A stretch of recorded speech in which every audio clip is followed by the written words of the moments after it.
back to shooting the shit. I know it's been a minute since we've had all three of us, but we got Frost over there next to me. We got Frost below me, and we got our boy Freshie off of TikTok because he kept yelling at me about being in the podcast. So here he is. All right, guys, man. So, whoo. All right, so we're going to get into it. We're going to get into it real quick. I know everybody has seen Andrew Tate. I know everybody has seen the Manosphere, and right now, the Manosphere is just pumping out some Tate. It's just Tate this, Tate that. Wear my sunglasses inside because I'm that guy, you know, that guy. So we're gonna watch some of his crazy takes on some of the stuff that he, you know, likes to emulate or thinks that the world is like. And I guess we're either gonna pick it apart or probably even agree with some of the things that he says. We don't know, but here we go. So let me find that. There it is. Let's begin.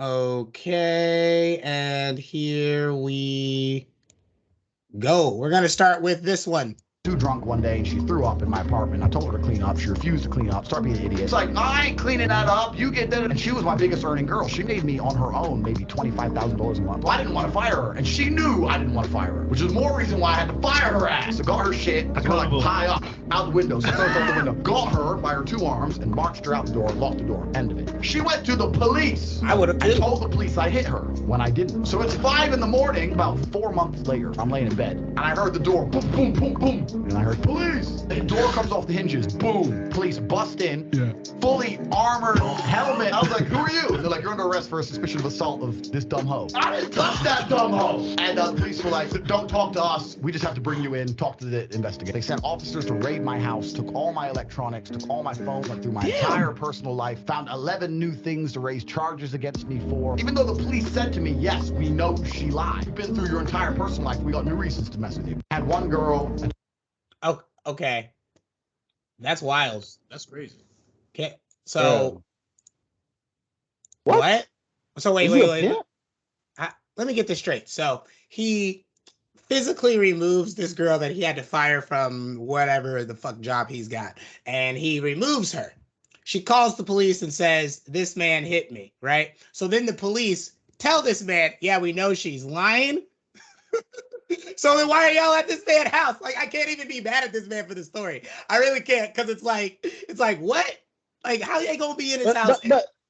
But not even that. It's 4 months later. 4 months later. It's so crazy. At 5 in the morning. That's the problem with these. There has to be something guys. else more to that story. That's what I'm saying. It was way more than that. There's either more to it, or it's just that weird phenomena where we're just so used to seeing these guys make an ass of themselves on the internet that final, like, then something like this happens and you're like, oh yeah, well, we forget they're people too. Like, but you know, that shit right there, that doesn't even make any sense. I just, why'd you have to pick the girl up and move her out? I would have just called the police and been like, hey, I fired this woman and she won't leave. Hey, again, he's an asshole. And why are they raiding your house? Like, that just doesn't, 4 months later, that doesn't make sense. 4 months later, and they find 11 other things. Nah, they were there for that 11 things first. That's what I'm trying to figure out. What are they don't confiscate your electronics for an assault charge. That's something they don't do. They definitely don't do that. They do that for drugs, but not for DV. Hell now, no. I could understand if they came to your house the same day the incident happened and they rolled up like that. I know they didn't kick out this man's door. Like, why are they doing that? I don't know. The story just seems really, really fishy. But let's hit that next clip.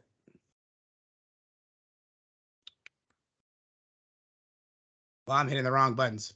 Y'all can talk before I get the clip. Y'all don't gotta be quiet, so y'all know. It's all good. Over there. Freshie don't but to beat his shit head here. All right, here we go. Pulling it up and boom. Y'all can see that screen? And yeah. All right, and here we go. Destroyed them. I didn't even mean to. I was just existing. Oops, I'm a kickboxer. Yeah, I'm a multi-millionaire. Yes, I'm staying in the best hotel. Yes, the fucking Lambo outside is mine. Yes, I'm sorry. I'm fucking sorry, okay? But it's not my fault. They're just so fucking lame. I can't even sit around normal dudes and tell the truth without just people ending up going quiet. I destroyed. Dang. Okay. I still say I'll fight him. I don't care. You still fight him? All right. Hey, so I boxed growing up. Hey, we got you a contender. $25,000 on this channel that nobody knows. But don't worry, he wants to do it. Shit, I get beat up for 25,000. Hold on. Yeah.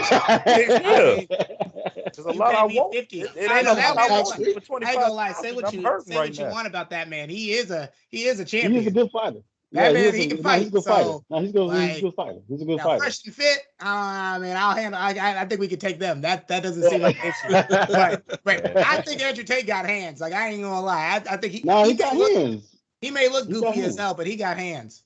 No, he got hands. I've hate what he says so far, but he got hands though. He got hands. He got hands. That's the thing about Andrew Tate though. I've noticed that like it's like you want to hate him so bad, but then like he either does. I still hate him.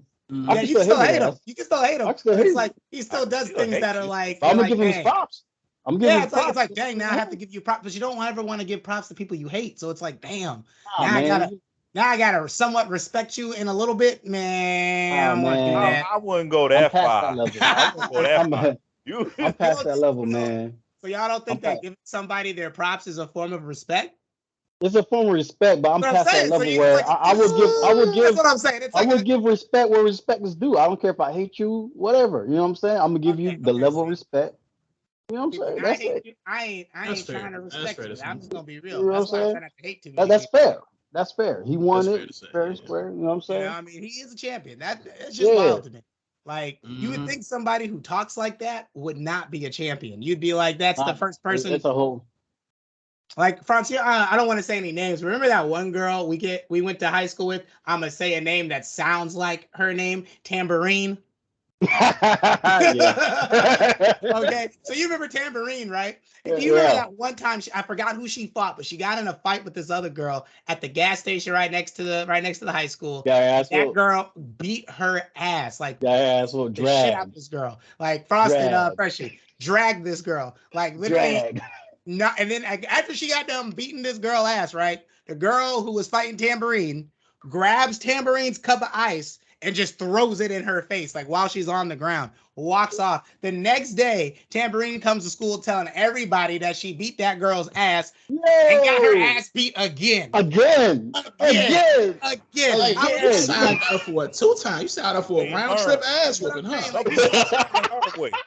That's crazy. Yeah, I'm telling you, bro. We went to school with some crazy folks. You know what I mean? You got to transfer schools. You can't even go back to school. You know what? I wonder if I can find that remember that thing we used to do in November where they would do like the fair thing, but then they took it out. They took it down. They took it down. The Winterfest. We had a Winterfest fight. I remember that because I was right there. I was literally right there, like I'll say another name that sounds like we'll make up names. We'll make up names. We're gonna the news and everything. Piera. Okay, so Piera was mad at this other girl. I don't even remember the other girl, right? So Piera mad at the girl, and like right before this fight happened, I'm talking to her. I'm like, listen, over dick.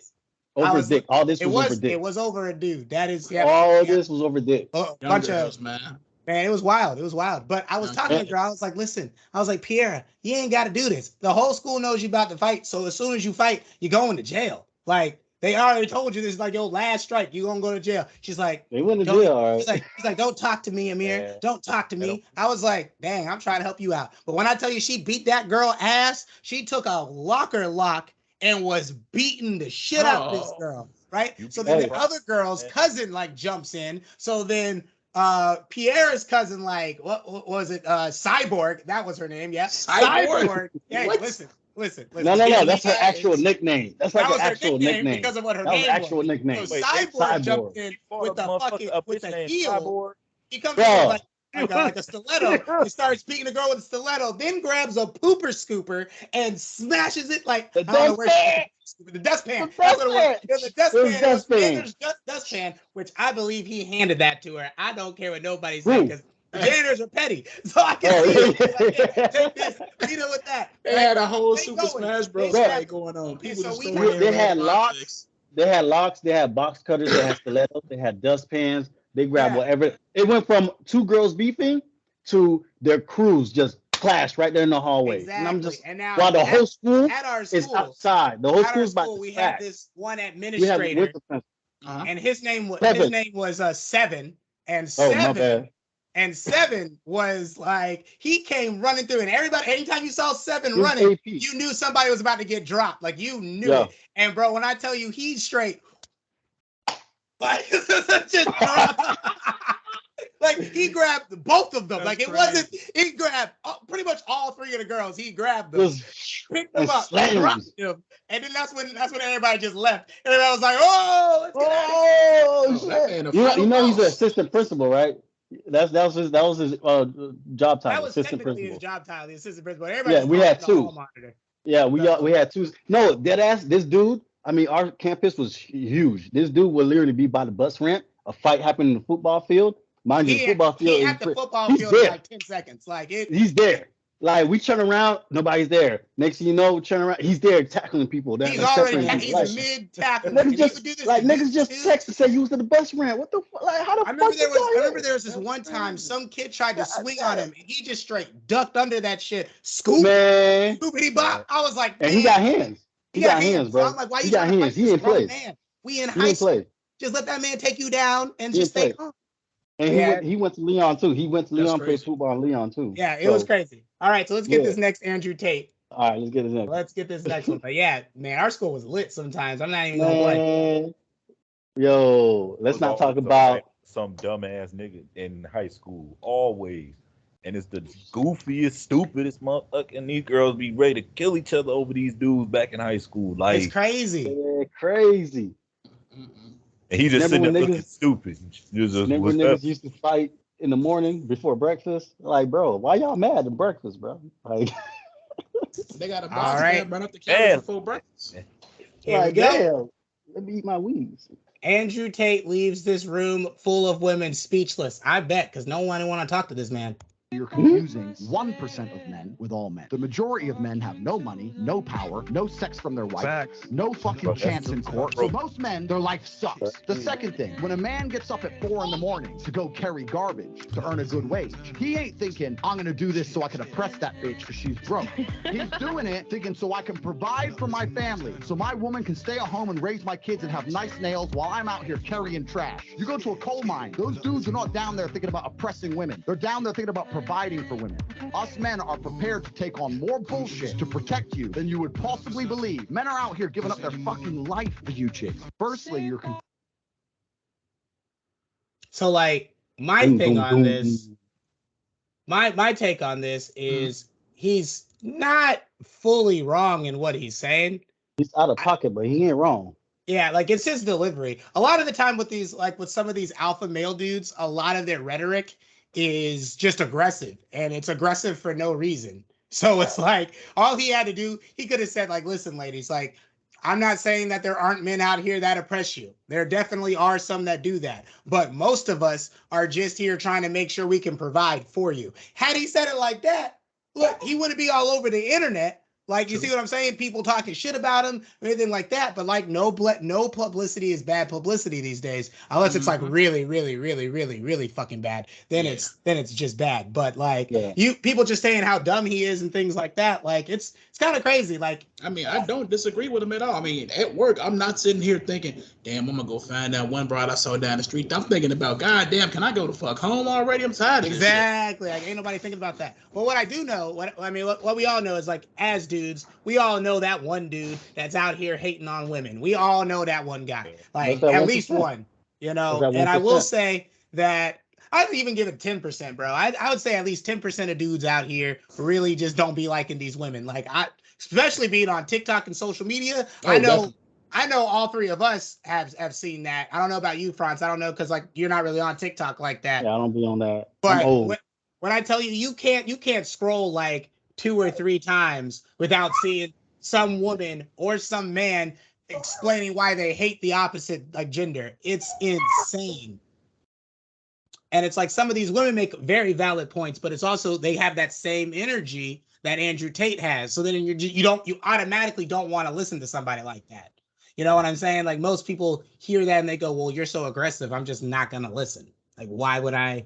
Y'all feel what I'm saying? Does that make sense? No, I feel you. Yeah. No, but the thing is, a lot of people just don't want to hear the message, like from whoever it is. Like, exactly. If you somebody I just can't stand, I don't care if you saying the most truest shit, some people just don't want to hear it, and it sucks. But True. some people you just can't reach. Some people Yeah. don't. And then I don't give a fuck how true it is. You can make so much sense. They don't want to hear it. Like they don't. You're not wrong. You're not wrong. That's And true. I think That's true. what a lot of it comes down to is, well, not a lot, but there's another part of it too, other than just that. It's also like you'll have a woman, like I forget her name on TikTok, so I want to give her a shout out. So once I find her name, I'm gonna put it in the description so people can go and look at her stuff. But she's normally speaking out against a lot of like the rhetoric that a lot of women say about men, and like she speaks out from her experiences, and people call her a pick-me. And I'm like, just because someone doesn't exactly agree with everything that you're saying, and they agree with the other side sometimes, doesn't necessarily make them a pick-me. It takes a lot to really be a pick-me. Like you have to be like out here cooning to be a pick-me. Like that's, you know what I'm saying? But if you're like, hey, not every dude's like that. Like most dudes just want X, Y, and Z. That's probably a true statement. That's not you being a pick-me.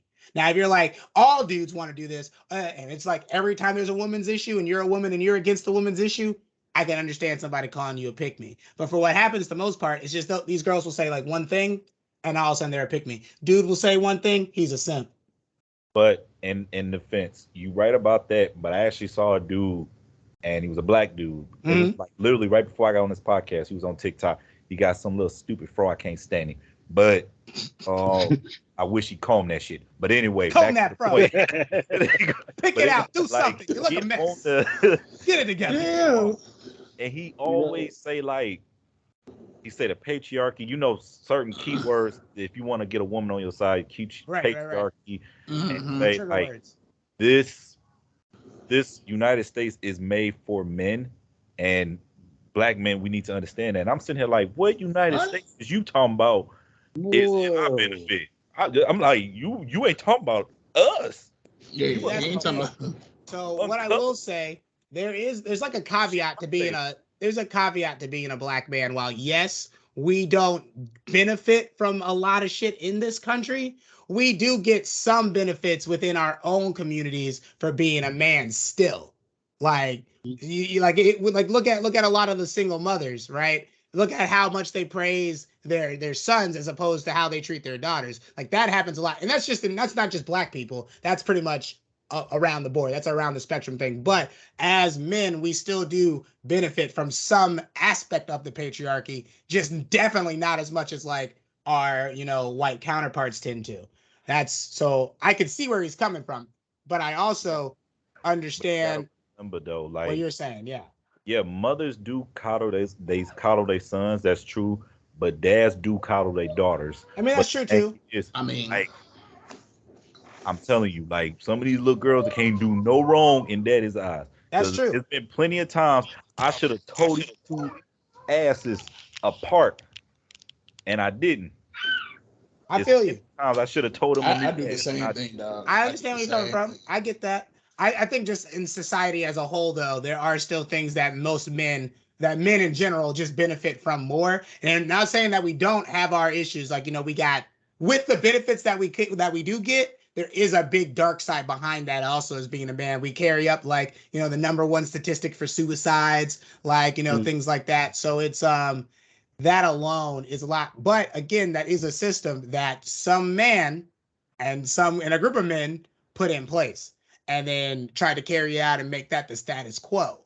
So not the average man. The average man has nothing to do with that. And I think if people phrased it like that, like, yes, the overarching man did it, but feminists should not be arguing with average men on the benefits that men get when the average man is, just like Tate said in the earlier video, not doing any of that shit. Like he's not. The average man is not really thinking that. But then you have some men, a good chunk of men, that do think like that and are crazy, and everybody should stay away from. The downside about that is like being friends, like, or not necessarily friends, but acquaintances and friends, like how we are right now, right? The problem with that is I don't really know. I don't know Freshie like that. I don't know Frost like that. You know what I'm saying? We all didn't grow up together, so we don't know that. So in general of things, like in a group of 4 people, statistically, one of us would be the one out here doing some crazy shit. Statistically, out of that. And that's I think Ron's a serial killer. You think Franz is a serial killer? I'm definitely. Technically, by definition, killer. By definition, this man was catching some bodies over there overseas. So, like, you know, I think, yeah. Yeah, technically. Now, would I call it murder? Maybe not. I don't know. And our side is not murder. Maybe their side it was murder, but our side, I'm serving my country. I mean, yeah, you see. So I mean, like, you know. Hold on, Freshie, what you over there smiling about? You the same way, murderer, serial killer. You know. Hey, don't put me in this. What branch were you in? I was in the Guard, but the thing is, even though I was in the Guard, like when all the stuff happened in DC, at the Capitol, my black ass got sent there. So when I went there, so I got sent there. They bought us a hotel. Like everybody had their own rooms and everything like that because of COVID. Now, if COVID wouldn't have hit, we would have been sleeping in the parking garage. But because COVID hit, they had to make us, they had to accommodate us, and some all spent $500 on porn, yo, in the hotel. And I'm sitting here, that's realistic, like, bro. You know this shit is free, bro. I could have told you some sites, bro. Like, what you doing, man? Like, it's so crazy that people pay for porn. Like that blows my mind. Like to this day. No, that doesn't surprise me that a service member on deployment somewhere is paying for porn. Cause I'm telling you right now. I mean, y'all crazy, obviously. Not y'all. Don't add me to that. I don't pay for fucking porn, man. You know how much free pussy you got in the Marine Corps? Man, come on. Not the free pussy. Free. Oh man. All right, I think we got one more tape video. I think we got one more. Let's see. Yep, we got one more. Sorry.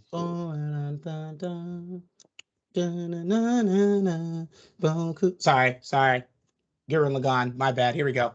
Man can only cheat if he loves someone else. If I have a woman who I truly love, and I go out and fuck, and I come back to her, and I don't care about her, and I only love my girl, that's not cheating. That's exercise. If she even talks to a dude, it's cheating. A man can only cheat. Hey, listen, bitch. Let me tell you something, bitch.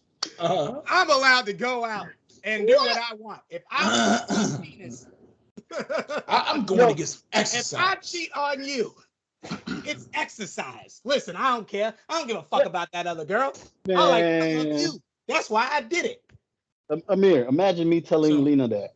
Right? Nah, I don't even want to imagine you saying that. I understand where he's coming from a emotional standpoint. Okay. But logically, that makes no goddamn sense. Man, my thing is, if she even talks, he said, if she even talks to another guy. Like, in general, what if she goes to the store and has to talk to a dude to buy this stuff? The guy's like, hey, how's it going? She's like, I can't talk to you. That's cheating. Oh, well, she just cheated. He just needs to move to Afghanistan or Saudi Arabia and become Muslim, and that I think makes he sense is now. Muslim though. He is Muslim? Yeah, there was a video. There's a video where I think he is Muslim. Either that or I think he's either, I don't know if he's a practicing Muslim, but I know it came up and he did kind of imply that he was Muslim. Well, that makes sense. Don't worry. He won't be the only Muslim out there sinning. You know what I'm saying? Trust me. Like all I'm saying is, to me, it's just like, I never understood that rhetoric. Like, I get it. Like, okay, you know the saying, like, when dudes like compare girls to like the key and the lock, and like if you got a lock that opens for every key, like yada yada yada. I think that is a shitty lock. Yeah, I think that's a fucked up thing to imply, like in general, because like, I mean, it's not like women. It's not like I mean, if you're going inside every single key, that's just as bad as having every key open you. If you're going into every hole, if you can open every hole, you doing the same shit. Like everybody, it takes two. Listen, it takes two to successfully have consensual intercourse. That's what I'm saying. Yeah, it takes two to have to share. It takes two. So no matter what, it takes consensual. We're talking about consensual. We're talking consensual. So if she says no, then there you go. Women still have the power. That's a whole other problem, though. Yeah, that's whole different. That's different. That's a whole different issue. That's a whole different issue. But take what you said to a consensual concept. It's like, if the girl is saying yes to every key that comes up to her, But I mean, to me, the same could be made on the argument that if a dude's saying yes to every hole that come his way. I mean, I'm saying as being using that concept. Yeah. You know what I'm saying? Using that concept, that means we're actively saying women are doors, or and it's just men it's just a weird thing to compare. Using that analogy. It's a weird analogy. Like you said, we're humans. We're not fucking doors to be open and locked. Yeah, it's weird. Yeah. It's weird. It's weird to just minimize it down to that one thing. But like that's why that analogy works and gets passed around, because it's like, oh, we're just gonna represent. This is men and this is women, and that's it. We're gonna say this is who we are. We're not gonna say, hey, we're human beings and not freaking objects to be open and closed and locked. And then if I was a woman, my counter to that would be like, well, I would consider you opening the lock if I get the O, right? So then we got to figure out how many dudes are actually able to open these doors. You get what I'm saying? How many dudes are actually unlocking the gates? It's not a lot. It's not a lot. It's not a lot. It really ain't a lot. It's not. Figure out how Amir, you know my life, and I would say even I haven't done every woman. I mean, I'm the first time. You know what I'm saying? Everyone had that the first time. I think what people need to realize. Yeah, the first I had that. You know what I'm saying? The first I had to double back. There's another alpha man or alpha bro, as I like to call him, alpha bro point where they don't even care if their woman doesn't get the big O. They don't. That's not their goal. Their goal is just to hit, right? Bro, it's all about male satisfaction. That's majority of cultures in the world, where it's about, hey, the women are literally bred up to you satisfy him. Look at Japanese culture, like outside of anime and everything like that. Their household culture is literally revolved around the satisfaction of men, of the male. You know what I'm saying? And that's why I say, like, the women's argument where men have more privilege is very true. We got whole ass societies out here that are just like, treat the man right, baby the man, make sure the man's happy. Like we got a lot of that. If not financially, especially sexually, emotionally, and sexually. Yep. So sexually, everything's directed to the man. Financially, I'll say majority of it's directed to the women, because there's some of those same cultures, not all of them, but some of those same cultures. The man better have a house, and that woman better not have to go out and work. You know what I'm saying? Or that man would be looked down upon. Like I said, there's benefits. But that's the give and take. Here's the thing. The thing about society and how societies work is that there's always going to be certain benefits that some people get that others don't. But then you also, if you're not getting the same benefit as that other person, there's probably things that benefit you that don't benefit that other person, right? Like we know that most women can talk about their issues and their problems, and generally someone's going to lend an ear. But usually when dudes open up, and I know this sounds very manosphere-ish, but it's true, a lot of dudes get kind of shut down, which is why we have that high suicidal statistic, right? And also, I mean, as men, we're always taught like to hide our emotions. Man, we are taught that. Don't do, exactly. And people don't. So it's like, and we go through all that so that we can go out here, provide, and do all these things. But honestly, look at how much stress that puts on somebody. Mm-hmm. You got people in Japan who literally, like, I'm not trying to make a joke of this, but they jump off of buildings because they failed a test or something. Like they failed an entry test to get into a company, and then now they don't think they're going to make any money. They have to work at a grocery store. They can't do that, so they jump or they go to the suicide force. That's weird. I was just about to talk about that. They have a literal suicide force. Here's the other part of it, and that is crazy because it's another side of Fukushima, not Fukushima. God dang it, what's the mountain again? But anyways, here's the other part of it. You have our generation of men in Japan that half of them don't even go out to interact with the women because they're so now catering, they're so like focused on making their own, like literally online wife, like literally not even just like, oh, there's another person, real black person on the other end. No, this is all freaking AI. This is all freaking AI, and it'll follow them on their phones and all that crap. They don't even go out and interact with real fucking women. And that's like literally living their life. It's scary. They're so fearful now. They're able to create this woman online they don't even need physical touch anymore. They just like, it's so emotional backing and everything. Like they make her to whatever they want her to be, and she responds whatever to what they want to hear. You know what I'm saying? And they that's probably it. have Honestly, some at this software. point They in probably have time- some software that allows you to put that same AI into a sex bot. I was just about to say, Exactly. nowadays you can pretty much buy Hey, you the know what's funny? stimulation that you want. Freshie popped up when I Exactly. mentioned the sex bot. he was like, what? Sex bot? What Bro, about it? these Bot men 2000? are I literally got one of those. these men are literally paying thousands of dollars, like 5,000 and up, to Paying buy cars out here bots. with that. Mm-hmm. To buy crazy. bots. That's a So, lot. so where would one acquire one of these? I can't with y'all. I can't. Amazon. But like, Asking I for just a think friend. it's really interesting because it's like, if both sides actually just sat here and tried to find a middle ground, we could be unstoppable. We could work together. You know, we could. You know, it could be like, yes, hey, women, we have no problem listening to your complaints and what you have going on, but also listen to ours too. You know, don't discredit us just because, like, yeah, you know, sometimes we get stressed out. We're humans. But like I said, and that's I forgot who said it, but I think it might have been Abba and Preach on one of their videos, but it probably was Abba who said it, if I can remember correctly. But I remember him, he said, what did he say?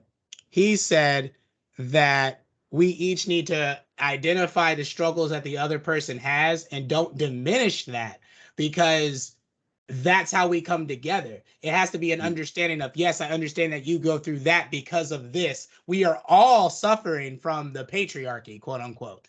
All of us are, some at different levels than others. But if we could come together on the levels that we're both suffering on and bolster each other up, the stuff that we all benefit from will only be getting benefits at that point. Everybody would benefit. You know, you can't go out and say you want to, you know, you're a high value man, but you're not trying to get the high value woman. You're out here trying to get the 18, 19, 20-year-old who just wants the club. You can't call yourself a high value man if you don't have a high value woman. You see what I'm saying? Because then what are you?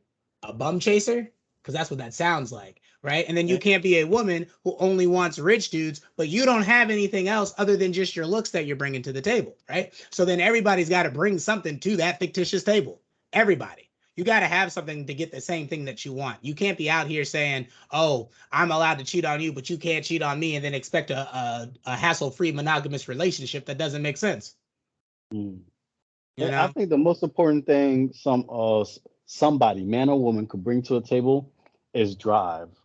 Yeah, you know drive. What I'm saying? Drive. I would say drive, and if I don't have the money, hey, I got the drive, the mentality to fucking go out and make the money. I want drive, drive, make it, and emotional security. Those are the two things that I need. Because if I get to the point where I need somebody to lean on, if I can't lean on my girl, you know what I'm saying, then why are you here? Right. If she can't lean on me, then why am I here? We're supposed to be here building each other up. My cat might cross in front of me in a second, so okay. He always does a cameo. That's fine. He always does a cameo. He can't help himself. He did a cameo in my reaction video that I'm going to be uploading a little later. But yeah. So anyway, I guess that takes us to our next point. Not really. Doesn't really segue into it at all. But I wanted to talk about like colorism and how it affects certain things in the media. So, because like I've been seeing a lot of shit going around, and I just was like, dang, you know, that would be a pretty cool topic to talk about. So, you guys have anything to say on that?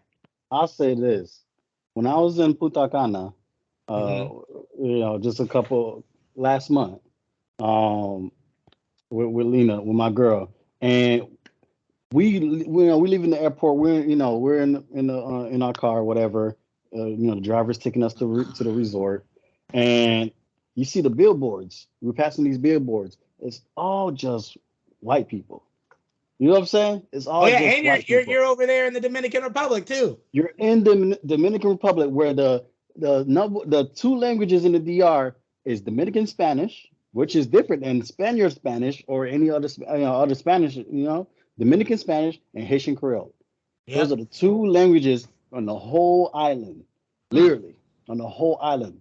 And yeah, they got English, French, and all the you know, the business sectors and you know universities and stuff like that. But no more. The average person on the island speaks Dominican Spanish and Haitian Creole, or Haitian Creole and Dominican Spanish, whichever, you know, whichever first, whichever second, whatever. That's what we grow up speaking. But on these billboards, on the Haiti side, you know, I'm Haitian, so on our side, there's black people on those billboards. On the Dominican side, it's just white people, and you're passing these nice condominiums, these nice new, you know, they're like they're the whole island place. No, literally, these new communities they're building up, and nice homes and stuff. But billboards just white folks. You get to the resort, who's all working there? Nothing but black people. Don't matter if they're from a Haiti side or DR side. It's just black. You're black. You're black, bro. Like you can't tell me you're from fucking Europe, bro. Yeah, you know that's the crazy part about features and all, not just skin color, features and all. There's like a universal worldwide, like, I don't like using the term hatred all the time, but disdainment for blackness. Like it's just like the whole world has this is anti-blackness. Yeah, I mean, it is technically hatred. I guess that would be the right word to use. Okay, let's not sugarcoat it. Listen, I don't want to necessarily call it sugarcoating. I'm just trying not to get canceled, man. You use words like hatred, things like that get flagged. That's all I'm saying. But real talk, there is a lot of anti-blackness across the entire world. Like I've known several Dominicans, and every Dominican that I've met has been darker than Frost. Like, no, I'm not black. I'm not black. And they'd be like, that wasn't a stab. Don't even take it like that. Don't even take it like that. We're talking about colorism, so we already know it's a. We know what you're talking about. You know, we got to. No, papi, no, me no black, me no negro, no, me Dominicano. But for real, Dominicano. I can say this because I'm Dominican. I'm Haitian, Dominican, Cuban. I can say this shit. I got something to say real quick. Dimitri, you're like 5 seconds in the sun away from my same shade. So what you laughing about? That's 5 seconds. Like 5 seconds in the sun from my same shade. You 5 seconds in the sun away from me. Look at your ass. But like I said, I didn't say that. Listen, all I'm gonna say is, hey, Freshie, when you was walking in the darkness, bro. But no, real talk though, it's so crazy.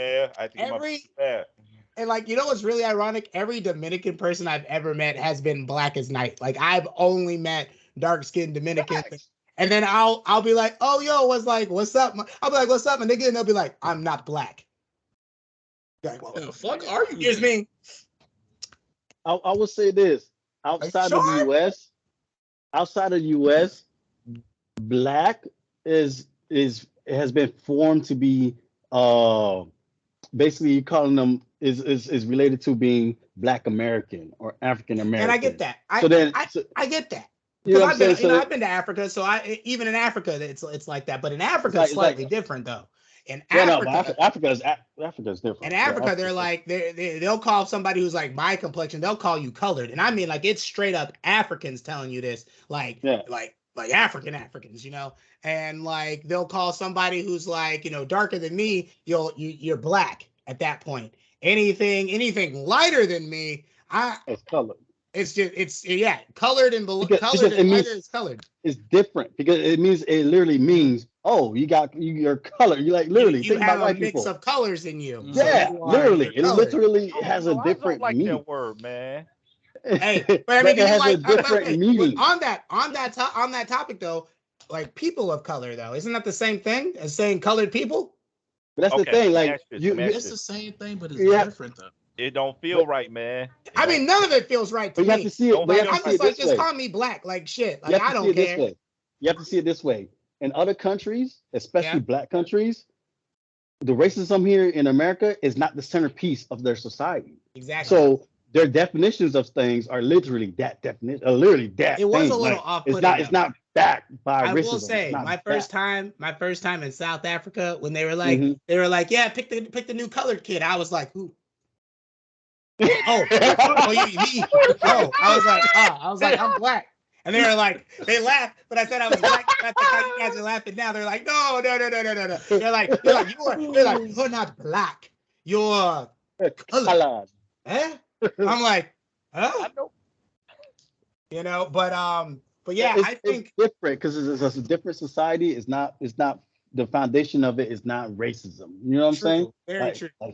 Like here in the South, the Southern culture is racism, bro. Let's be honest. Confederacy, racism, nigga. Y'all want to be free states to decide about being racist. You want to be racist. So that's slavery. let's bring it back a little bit. Let's bring it back. So in Hollywood recently, with all the recent black actors in a lot of movies and things like that, how do you feel the colorism is now as opposed to how it was like 10 years ago?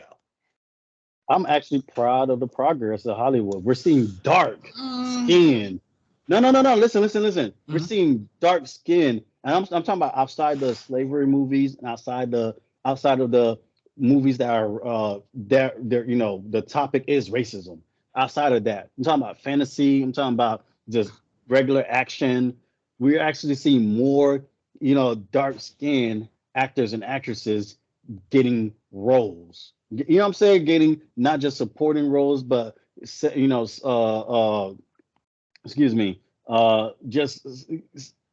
semi big roles and everything like that. Well, so we're slowly creeping in there. I feel like it's more of an income based thing because it's 2022. So if they weren't to pit more of us in lead roles, then the profits they will be getting from those movies, that shit would start to plummet. It would just get to the point where, well, we don't want to go see this. We don't want to see this franchise because you guys won't pay anybody black in the lead role. They realize they have to do that now because it's all about money for them. That's the way I feel about it. So you feel like they're only doing it only because of the money, which is fair. I think that's a fair argument. Because I mean, you can't really prove that. Sorry, like my green screen kind of like flipped out so that I saw something, so I looked and I was like, "Holy shit, is it happening?" So I was like, "Hey, I ain't gonna turn back around. I know that much. I looked once, I ain't looking again." So like, yeah. But yeah. So I would say because like you're starting to notice more black directors like Jordan Peele. You're starting to see like people who are like Franz was saying, like dark skin, like Daniel Kaluuya. You're seeing a lot of people like that popping up in these movies, lead roles, and it's just fucking killing it. And I think it's been a very beautiful experience. I would have to agree more with Franz. I think that Hollywood is changing, and even if they're changing for the money, that's still good because now they're always gonna be catering to whoever is the loudest. And we have been pretty adamant about it. The only thing that I'm waiting on that they're still fucking up on is where the fuck is my Miles Morales Spider-Man? That's what the fuck I'm waiting on. Where is that? Hey. Isn't Miles Morales Dominican? That's the thing. Puerto Rican, I think. Yeah, black and Puerto Rican, but that's the thing. I guess the Dominican. Yeah, you're right. I agree with that. I figured that out. But to kind of merge what we're all saying, it's good that we're having more, not just light skin, because remember, like with the whole Chris Brown situation and stuff like that, where the focus is just on light skinned men and women getting promoted up. Like, oh, but they're black, like they were, and it took society a long time to start accepting dark skin, unless if they weren't Denzel, they weren't Eddie Murphy, you know what I'm saying? So but now we're getting no names who are dark skinned coming in, you know what I'm saying? They're coming in big movies, they're not getting big roles, but they're coming in big movies, semi big role supporting roles, and then I think about the next 5 years, 10 years, they're in a TV show that's like they're going to be hard, exactly. They're going to be the starting role. They're going to be the lead role in their own freaking movie, show, whatever, sitcom, whatever. And that's it's just the start. That's why I'm thinking, boom, beyond the next decade, we're going to start seeing more dark skinned actors and actresses, in these lead roles in sitcoms and movies. Taking these series. Look at freaking DC and Marvel, both pushing the black superheroes up front. And they've been pushing black, especially on DC side. They've been really about black Catwoman. Black Catwoman. Yeah. I mean, they did have Halle Black. They had Halle Berry, and now they got Zoe Kravitz. Now she's the new Catwoman. Oh, okay. Yeah. And then the subsequent cartoons have been mainly black women or Dominican looking women as Catwoman, which has been pretty dope. Whoa! Wait a minute, y'all just use Halle Berry's Catwoman, the one that talked to fucking cats. But that one was dope. That's Catwoman in general, bro. That's just Catwoman in general. I'm not saying it was a great movie. Black man for all that. If we just gonna use black superheroes, the Damon Wayans hero when he had the blanket sheet on. What I was just talking about, I was talking about DC's progression. We talking about we just talking about. That's all I was saying. Meteor Man. There are black superheroes. I mean, shoot, we got Static Shock. Man, we got Black Lightning. Like, come on, hey, we have Meteor Man. Why everybody named Black something? Shaft. Because man, Meteor Man wasn't named Black something. Still black. Why you got Meteor Man? Yeah, Meteor Man. Virgil Hawkins. Y'all might not know Meteor Man. You gonna leave Virgil Hawkins alone? Okay. Hey, yeah. He ain't in there. Icon's not named Black Icon, although he should be. He's just Icon. Because he is a black icon, literally. Mm-hmm. He's still. Yeah. So okay. Black person. So I got another one for you guys on this one. Do you think that there is a side of colorism that does affect light-skinned people, or do you think colorism only affects darker-skinned people? It affects both sides. It affects both. I feel like different ways. lighter-skinned people are affected from both sides because a lot of the times people of my complexion or darker-skinned people will look at lighter-skinned people and automatically think, okay, well, you're the token black guy. Or you're the one black friend that my white guy's talking about. Or the white guy say, "Oh, I got a black friend." Well, you're the one black guy.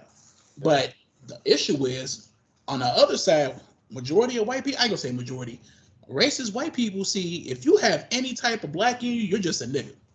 Exactly. Yeah. So I feel like y'all get it bad from both sides. I don't know why you said y'all. I mean, I don't necessarily consider myself to be like light skinned. You know what I'm saying? Like when I think of light skinned, I think of like people who are like 3 or 4 shades away from being indistinguishable or racially ambiguous. Okay. That's what I think of when I think of light. A lot of those. I guess, but I wouldn't use that term. That's that's not a good term to be used. I've never seen myself as light skinned, but y'all steady calling me light skinned. I'm just like, you in the light right now. Who calls you light skinned?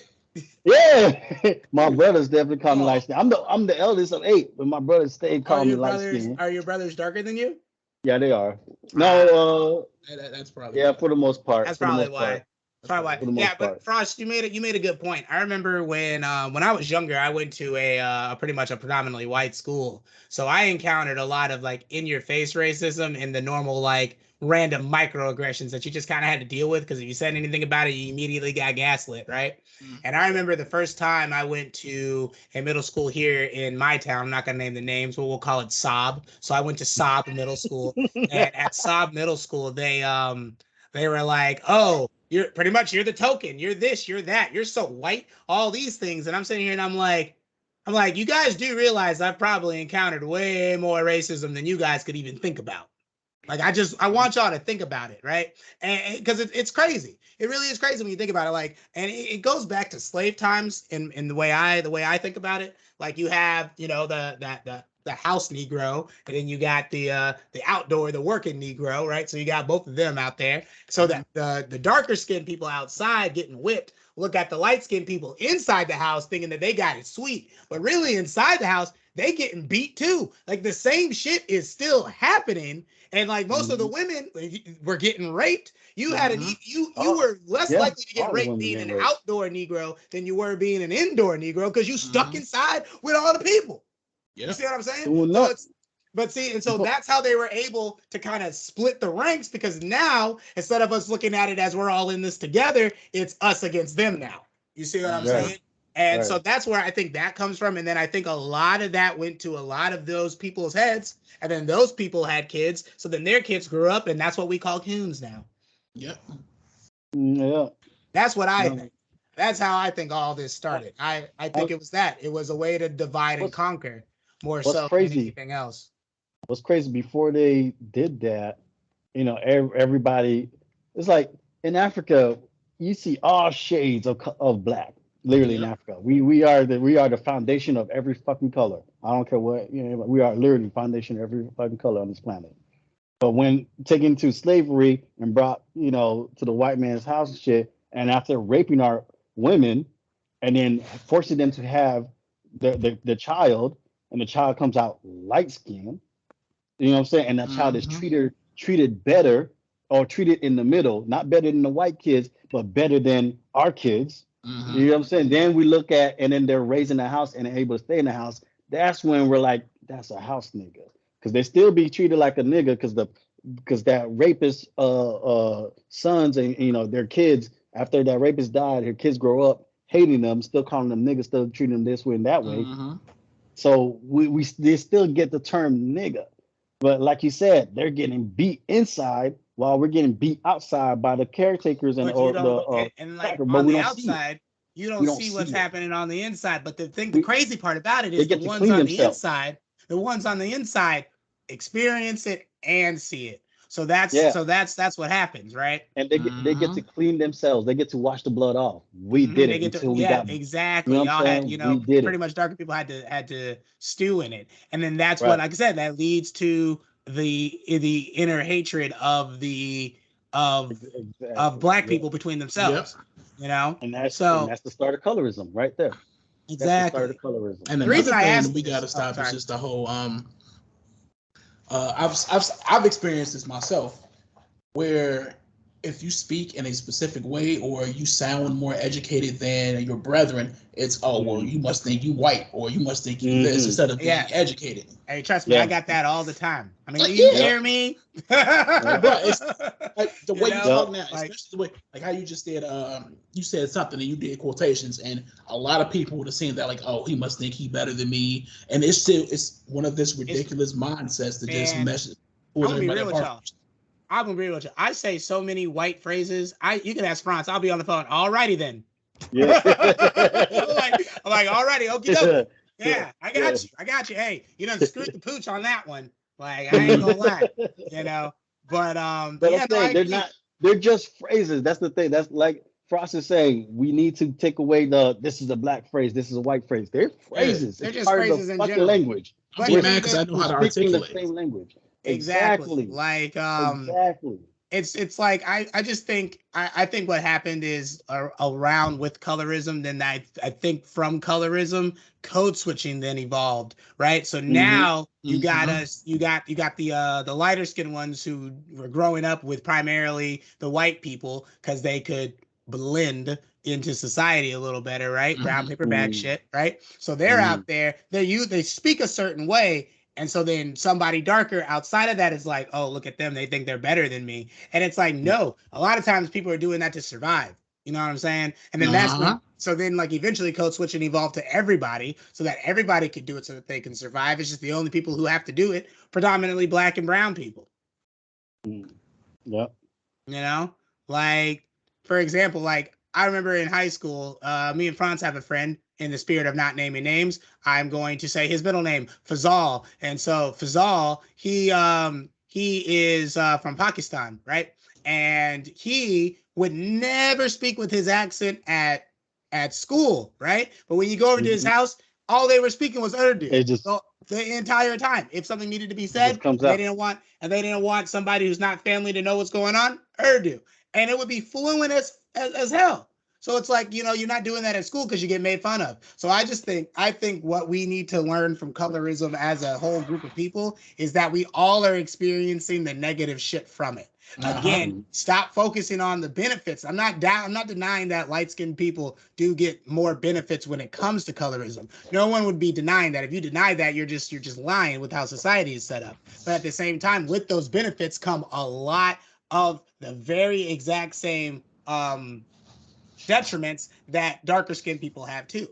It's most of the time it's more in your face. You get a lot of microaggressions, and it'll be coming from people who are in your family too. And I've been seeing a lot of people on TikTok talk about that, like how some of them like want to disown their moms because their moms just don't even see them as black. Their moms just see them as just their kid. Like they don't see it. And so they can't even have the conversation with their mom about what's been really bothering them because their mom won't understand. And that's a struggle in and of itself that a darker skinned person with a full family of Black people would never have to go through. So you see what I'm saying? Like the benefit of, I guess, being closer to whiteness in America, you still, that's still a problem because you're closer to whiteness, you're further from yourself. You always are going to be further from a part of you of who you are when you live in that environment. And that's just what it is. You know, and I think we need to spend more time trying to come together because we're all Black at the end of the day. It's just like Frost said. No racist white person is out here going, oh, well, that person's mixed, so they're okay. That ain't what's happening. That's not what's happening. It's like, oh, there goes another. You know, I think it kind of goddamn darkest. You got what was that law again? Wait, hold on. What you saying, Freshie? I said I think it bothers a lot of people when you got people who look like they could be white passing. Yeah. Like, but they pick and choose when they want to. Like, okay, that's a good point. When it's beneficial to me, and I'll be white when it's beneficial. Like, I know somebody like that. Like, you pick and choose when you want to be Black and when you want to be white. Like, what are you? So my thing is when it comes, well, Drake's not really white passing, but Drake does pick and choose his Blackness. I get where you're drawing the correlation, but he's definitely not white passing. Although, according to Tiffany, he does look Jewish. So I don't know. I don't necessarily see it, but she has said that. I thought it was funny. But to Freshie's point, I forgot what I was gonna say. Not gonna lie. I had it and it literally just left me. Freshie, say what you said one more time. I'd say you got the people who are white passing. Yes, okay, I got it. So would you prefer the lighter skinned people who are white passing to claim Blackness? Because, like, let's be real, phenotypically, they don't look Black. So imagine that. Like, imagine you just walking down the street and you see somebody who looks white and they come up to you, what up, my nigga? And then you come to find out their whole family Black. You see what I'm saying? Like they are Black, but they just came out looking white. Like I said earlier, what is Africa? The foundation for all colors on this world. Exactly. So my thing is, if that were to happen, Freshie, you see what I'm saying? I think that's why they pick and choose. That's why I would imagine it, because if I was in that position, I would probably do the same thing. I would be like, hey, when there's a position for me to use my whiteness or my white privilege here, because I'm passing, I'm going to use it to then speak on issues that afflict my other half. If I were to be that type of Black person, that's what I would do. And then when I'm in Black spaces, I would definitely be more culturally Black than I would if I was in different spaces. I think that's a bunch of code switching that goes on there, but I'm not saying that they're all like that, because there are definitely a lot that do that shit for the wrong reasons, for sure. Yeah, but I mean, hell, I had a partner like that in high school. He was so light, his nickname was Milk. His father was, his nickname was Milk. Not Milk. Look. The smoothest, that boy's strong. Bro, look, when I say the smoothest, bright-skinned dude you'd ever meet, the smoothest. I mean, father about freshly complexion, mom was white. So in school, we went to a predominantly Black school. AG was good with all of this and all of that. But when he got around his mom, well, hi there, mom, how are you today? Like, he could switch it so well, but I mean, you have to be the product of your environment. And a lot of people don't want to talk about that. Like, a lot of times when a lot of mixed people come from like homes that are, white, one white parent, one Black parent, they code switch amongst their parents. You see what I'm saying? It's in a lot of the situations. I've seen that more often than I've seen white parents that understand that their kid is Black at the end of the day. Right? Like a lot of white parents, when they have a mixed baby, they do not see that baby as a mixed baby, which in a way, I don't see that there's nothing inherently wrong with that in a way, right? Because that's your kid. But outwardly presenting that's where the problem becomes. You see, that's where the problem comes in, because now it's like you're not even acknowledging that this one half of, like, they don't have the talk. And honestly, it doesn't prepare them for the real world either. Exactly. That's what I'm saying. They don't have to talk. You see what I'm saying? Because like, how do you, as a white parent, give your Black daughter or your black son, how do you give them the talk? What are you gonna do? Hey, people who look like me hate you? Like, is that what you say? Because that could mess your kid up. So the only thing that you can do is either avoid it or get them to a black space where they can learn about stuff like that. But most of the time, there is no black space around because they don't see their kids as black. So why would you find a black space?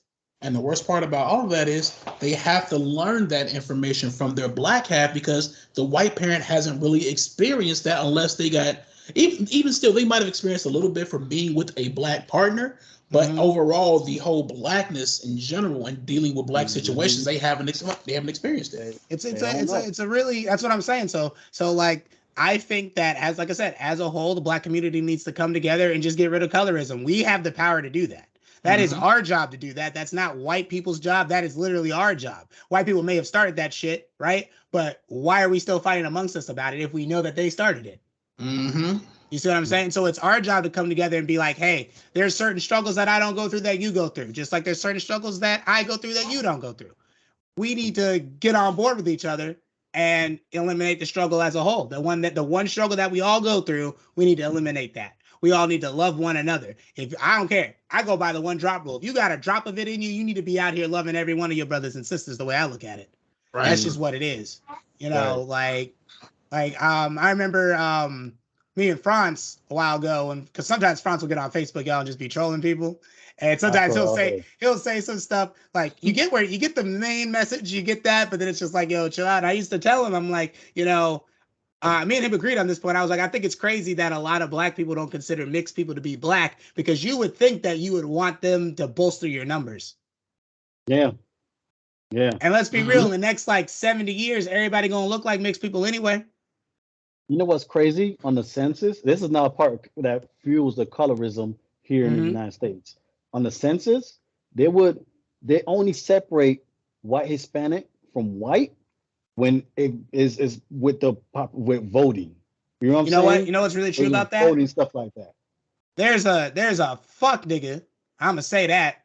Fuck this dude. His name's Michael Owens. I don't give a shit. Anyway, this dude gonna tell me, right? Because we were talking about the abortion statistic, and I was like, "Oh, you told me about that." Yeah, and I'm telling you, I'm like, listen, bro.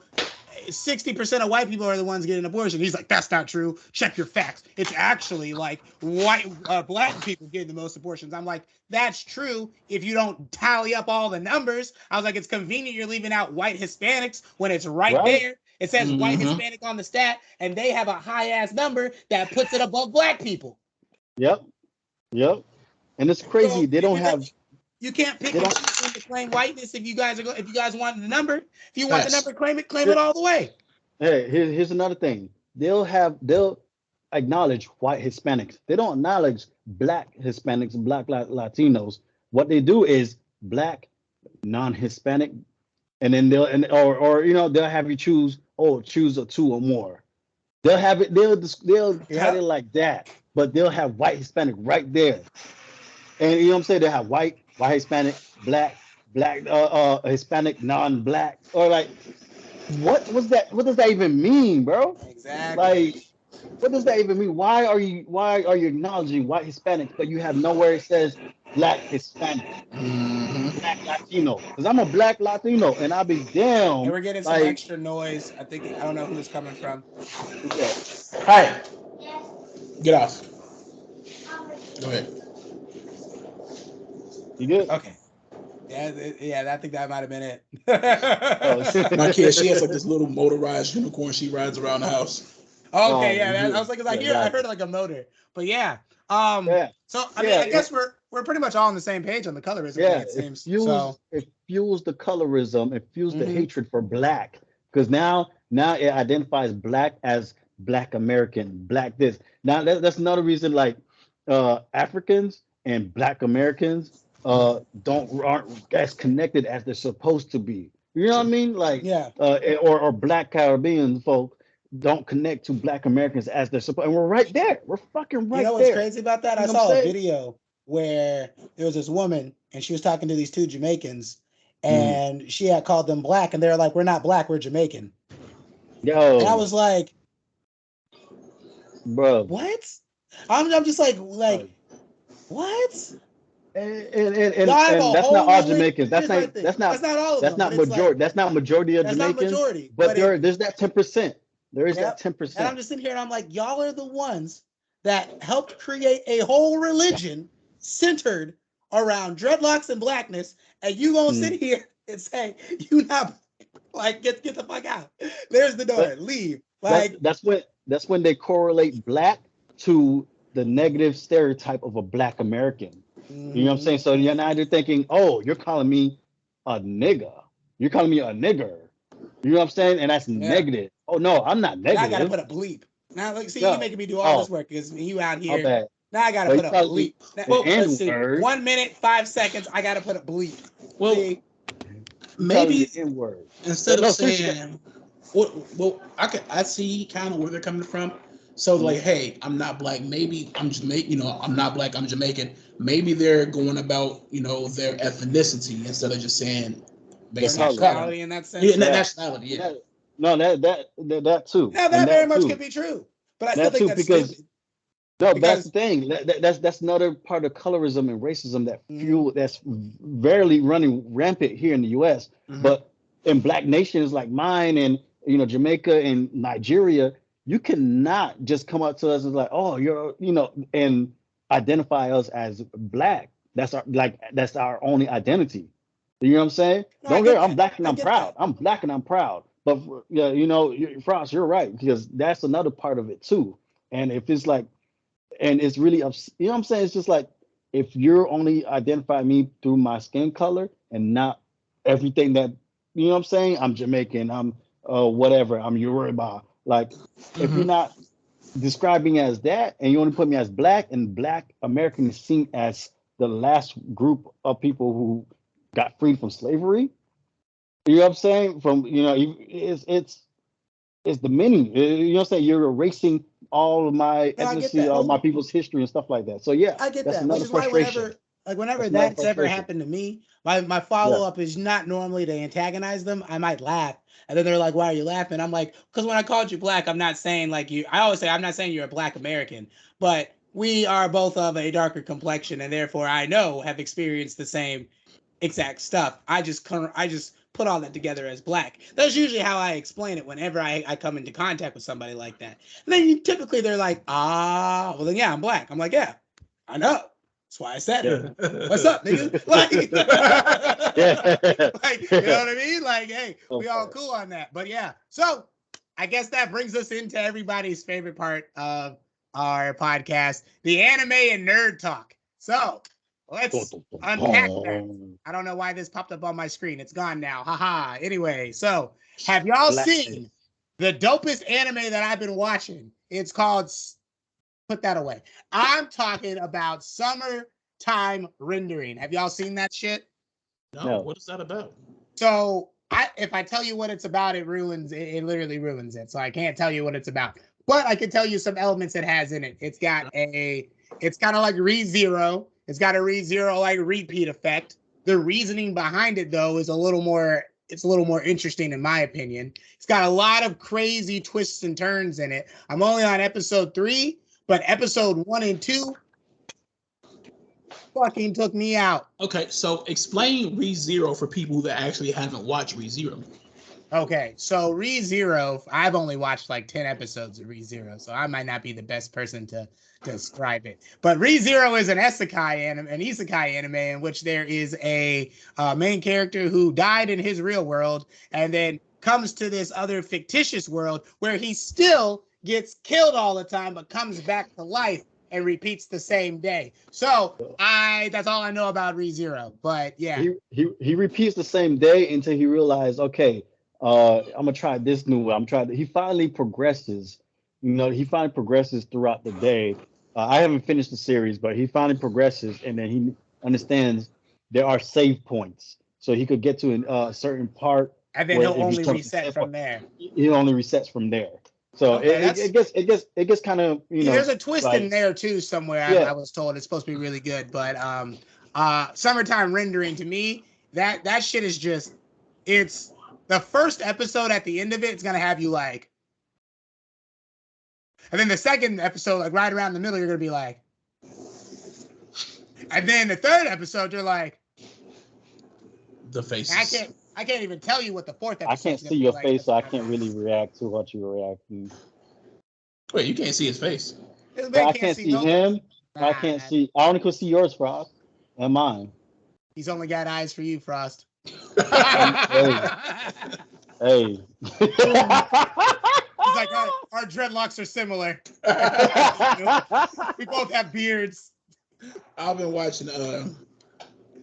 I've been catching up on Kwanzi Fashi, the Magister. I didn't know. So it's somewhat of an isekai. This guy goes to sleep under a tree, and he has like all this family heirloom. It's a necklace of them. Quanzi Fashi. Kwanzi Fashi? Yeah. Right, I might be butchering the hell out of this name, but I'm going to pull it up for the viewers. Let's see. So this is the anime that we are talking about right now, guys. Excuse me. This right here? Yes. Okay. All right. So imagine you go to sleep and you have this special necklace. Well, you don't know it's a special necklace. It's like a little lizard. You can go to sleep under a tree, and then you wake up the next morning, and everything in your world is almost the same, except for now everything in your world revolves around magic. Oh wow! So this and guy is this a Chinese anime? Yes. Huh, bro. It's when I say it's amazing. So everything is based around the elements. So lightning. Right. If you're a lightning mage, then you are like above and beyond. You're the top tier. Lightning is like, I think they say 1 in every 10,000 become a lightning mage. Then it's fire, and then it's wind, and then it's light. I guess that's good for black people. We would just all be lightning, right? Facts. Oh my goodness. But this guy, he awakens lightning. This is like the very first episode. So he's a nigga. Got it. Okay. Yeah, he's pretty much a nigga.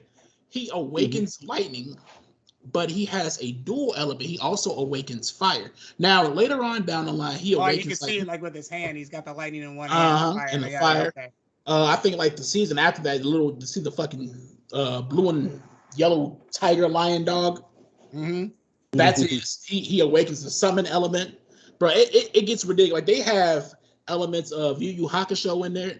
Where Yusuke at the very end, he turns into a demon and he's like part demon and all this other. But it's an amazing anime. This guy, he has dual elements during the first season, and he's disregarded because his father works for like this rich company, this family of rich people, and they treat him and his father like shit. So nobody. Oh, it's on Crunchyroll. It is? It's on Crunchyroll. I can't find it. I'm on Crunchyroll right now. No, it's not. No, it's. Yeah, I was about to say. It's not. But I'm sending people out. But we'll find where it's at. Yeah, so we'll post that. We'll post where it's at in the description in the bio. Yeah. All right. What about his family's discriminated against, and oh shit, he's pretty much just the ringer because nobody knows he has the lightning element. They all know they know he has fire, but he takes a very long time to train, and he trains in secret. So when it gets down to it, like the rich family start trying to bully him and shit, he's like, oh, okay, bitch, well, here's the lightning. And he just starts barbecuing people, bro. It's an amazing fucking anime. Y'all gotta check that out. So this one right here that I just pulled up, that's the one I'm talking about. This is Summertime Rendering. Summertime Rendering? Oh, yeah. No, it's crazy. But pretty much, I guess I could kind of tell you about it.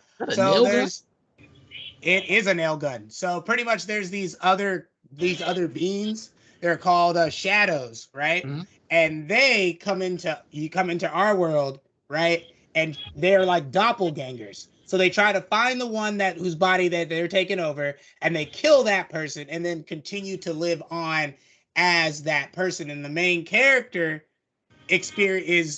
I don't want to tell you too much about the main character, but he's able to, if he dies, he resets the day for him. There's also checkpoints in the day based on what he does, but it's not the same exact vibe as ReZero. It's vastly different, but at the same time, very similar. But yeah, no. And the dude holding the nail gun, that's a real one. That motherfucker Ichigo. I don't care. That is Ichigo in another anime, bro. Like he should be the main character. I don't care. I don't even like Ichigo like that, but he should be the main character. But what about you, Freshie? Any new animes on you? Then we'll hit France. I only watched Dragon Ball GT. To be honest, it's a couple of new animes. Hell, that one sounds interesting to me. I'm actually writing this shit down because I'm gonna watch that. That sounds more fun. But as far as that anime y'all was talking about that said that he dies and resets, that sounds like some bullshit to me. Like as a person to live through this, I gotta keep dying every day. Like, damn, he was pissed off. Like those time loop movies. Oh, he was pissed. He was pissed off. He was mad about it. He went like a week or so just dying, when I started watching, when I was told to watch ReZero, I was also watching Konosuba. So at that point in time, I was like, Konosuba is just better. Like I was like, this is an isekai right here. That shit's hilarious. But anyway, these new animes, Freshie, what you watching? I don't know, bro. You really like I haven't had time to watch no anime. Dang, Freshie, you ever been watching no animes, bro? Man, I got another one for you. Fuck ass place. I'm gonna start watching it though. Definitely check out Summertime Rendering. I would check out that before you watch ReZero, because ReZero is also longer than Summertime Rendering. I got some for the fall season that I've been watching. Black Summoner. Black Summer. Right. Let me look that up. Black Summer. Tell us about it. It's really dope. I'm just gonna go. Yeah, Summoner. I'm just gonna go through the list real quick. Black Summoner, Parallel World Pharmacy, freaking Harem in the Labyrinth of Another World. Harem animes. No, this one, the last episode 4, really fucked up all the viewers, but I don't think we're gonna watch episode 5 because of what this nigga did in episode 4. I don't want to spoil it. I'm just gonna. Y'all just gotta watch it yourselves. That's fine, because I ain't gonna watch it. You can even skip just straight to fucking episode 4 if you want to, but just understand everything this nigga did, 1 through 3, all the people he killed, and all the money he got was just for this one, just for this slave girl, and that's all I'm gonna say. Hold on one second, y'all. I'll be right back. All right, we could continue the conversation. Hey, so you gonna have to tell us what he did off screen. Yeah, I gotta tell you he did off screen when we stop recording. But then there's also Shadow House. Let's see, what's part of the new season? Because some of this stuff I added to my watch list was like, oh, that I had to go back. Lucifer and the Biscuit Hammer, which is like freaking weirding me out, right? I'm not gonna lie, it's weird as hell. This dude just wakes up and there's a freaking lizard or gecko or whatever in his room, and only he could see it. And his neighbor happens to be freaking a female version of Lucifer, and I guess he's his inner power or whatever. Are we talking about Black Summer? Summoner? No. That's Lucifer what's on the screen, biscuit. man. You gotta talk about what's on the screen. My bad, man. Okay, Black Summoner. I mean, I already pulled it up. I know y'all can see it. My bad. I just kept talking. I wasn't even looking at the screen no more. I'm looking at about Black Summoner. What is this about? All right, Black Summoner. All right. It's freaking. Oh, that's not what I want to do. So this guy is an isekai. He gets put in this world. Actually, it's funny the way he dies. He dies on accident. One of the gods kill him. like what's his name? Konosuba. that ass. That's and then so hilarious. the goddess of revival. Yeah, the goddess of revival felt sorry for him because she wasn't going to revive him at first, but then that god came and said, hey, I made a mistake, took the wrong guy, go ahead, give him another chance in another world. So she offers him, she brings him and offers him a chance in a new world. So he gets to pick his attributes and everything like that. You know what I'm saying? And he decides to be a summoner. She tells him what this new world's going to be like and everything. It's like almost every Asake is kind of game like. So he decides to be Did you say Isake? Isekai, Isake. English is not my first language, so I'm gonna pronounce it. Bro, hey, Japanese ain't nobody's first language over here, I don't think. So you good. You can mispronounce it. I just wanted to make sure I heard you correctly. I was like, am I tripping? Like, nah, he said Isake. He's thinking for me, English is the fourth language, Japanese might well be my fifth, and that's how I'm gonna pronounce it. Yeah, you spent some time in was it Kyoto or were you in No, I was Okinawa. Okinawa, that's where you were at. You were in Naha. Naha? But Fatema. I was in Fatema.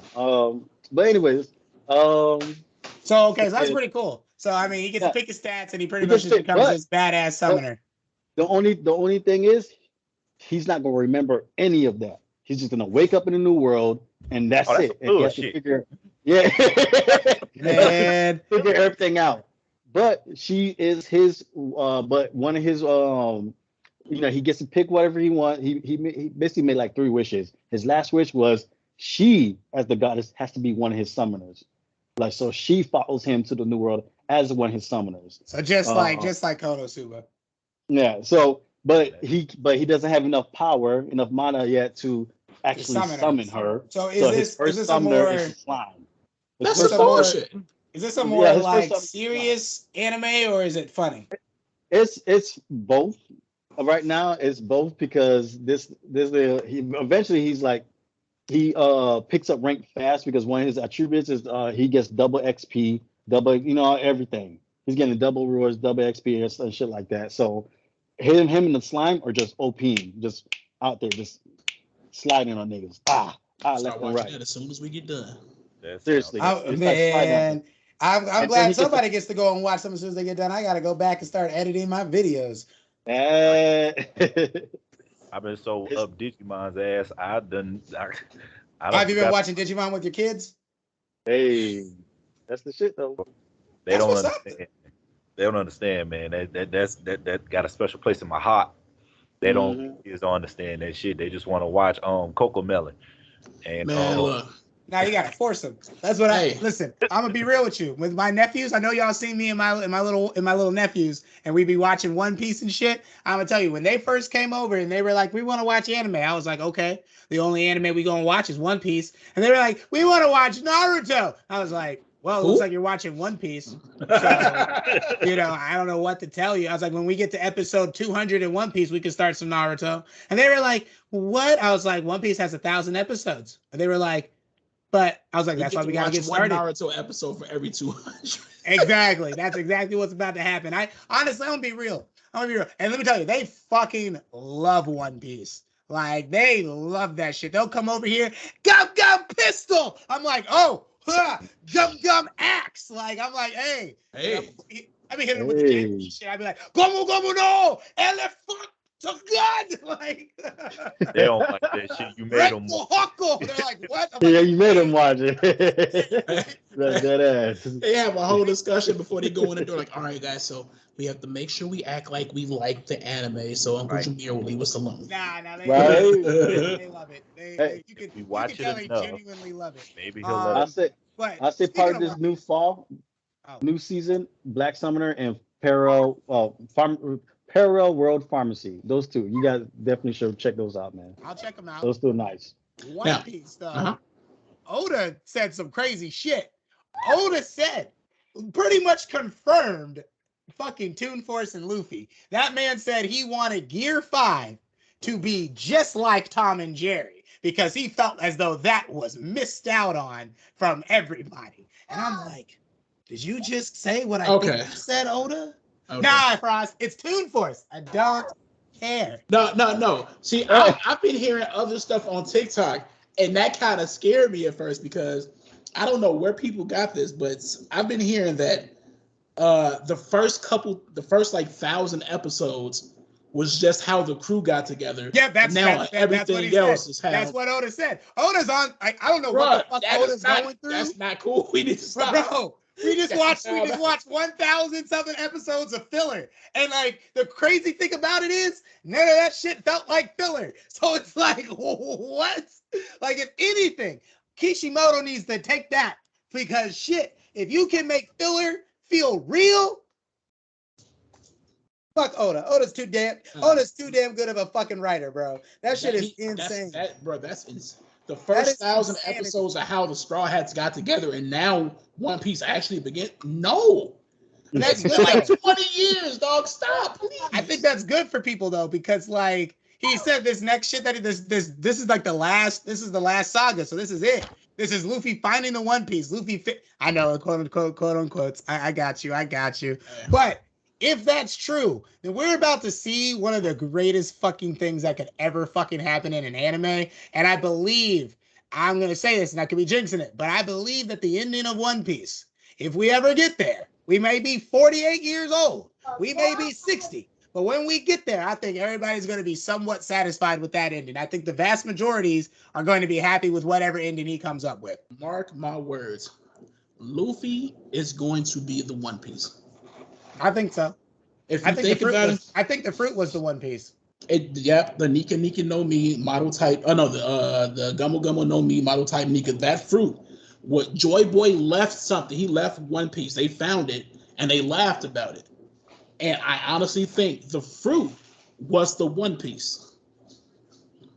But back to other anime. So, any of you guys ever heard of problem children have been coming from another world? Yeah, I heard that. I haven't heard of that one. Problem children Are coming from another world, aren't they? Yeah, that's on Crunchyroll. Yep. Bruh, that is an isekai. It's not even really an isekai. It's one of those like it kind of reminds me of what is the name of that anime where they all fight for the Holy Grail? And they get summoned. They summon people to fight for the Holy Grail. You got like Berserker and Fate. It kind of reminds me of Fate because these kids get summoned to this world from different periods in time.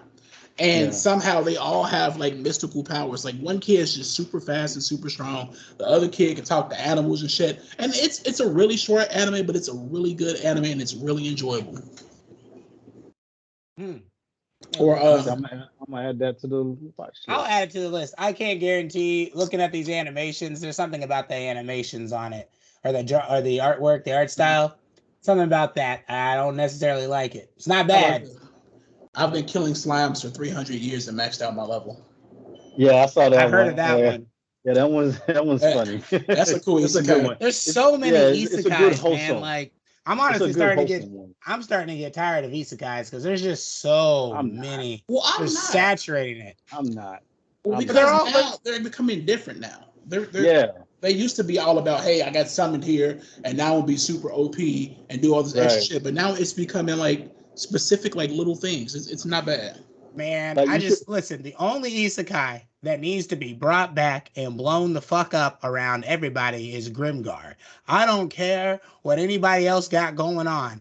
That shit was beautiful. That is fuck slime. Literally, I'm gonna be real. The story in slime ain't got shit on Grimgar. Oh, he probably does. He definitely solos their verse for sure. I'm not denying that. But the story of Grimgar, bro, that's something. That's some. Hey, don't reincarnate as a slime. Like once you got in the manga and like the light novel and stuff, they got some good stuff. I'm telling you, the story's still better than Grimgar. Tell you, dude. No, don't get me wrong. You know, I love Grimgar. You know, I love Grimgar. I don't think you do. I'm just letting you know. Yeah, bro. I'm just letting you know, bro. I don't think you do. Like this, right? At least read the. I got the whole series. I have the whole series. Light novels. I don't care, bro. No, Simon is not solo, bro. That's debatable. That's debatable. Simon rewrites the rules. Simon solos. Bro. What? Since you say Simon can rewrite the rules, Rimuru exists outside. At the very end, this is spoilers for everybody. This is like 5-10 years down the line. He got so damn strong that the God that created his world, he is stronger than, and he lives outside of the dimension that the God who created the world that he lives in. I mean, technically, Simon did that. I'm telling you, if you want to get into the technicality, that's why I said it's debatable. No, okay, it's debatable. Okay, outside. Okay. So hey, look, Rimuru gets to join Simon. Who did it first, though? That's who did it first. So yeah. But speaking of Simon, let me show y'all something pretty cool. Hold on. This is my background on my computer. It's not a figurine. I don't care. I can't see you, so hold on. Franz is y'all see that? Looking at me. Yeah, like I don't know why. That shit go hard. That shit go hard. That shit do go hard though. I was like, what? Simon in the login? That should go hard. Oh, we got a black Simon now. Hey. What? Now, you know, it's dope. It's cool. I like it. I thought it was cool. Shit. I had to cop that. But yeah, no. I just like shitting on Rimuru. I just think it's funny because me and Timid on TikTok always be arguing about slime. So I just be giving him a hard time. So I have to.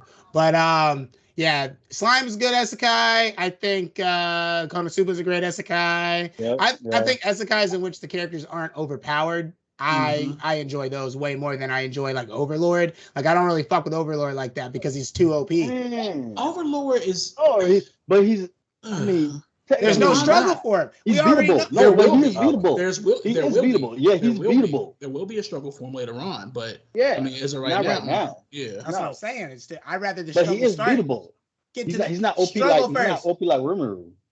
Yeah, or like Anos. Yeah.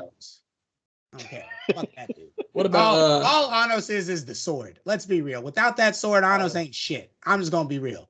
What about overly cautious hero? Overly cautious hero. Cool.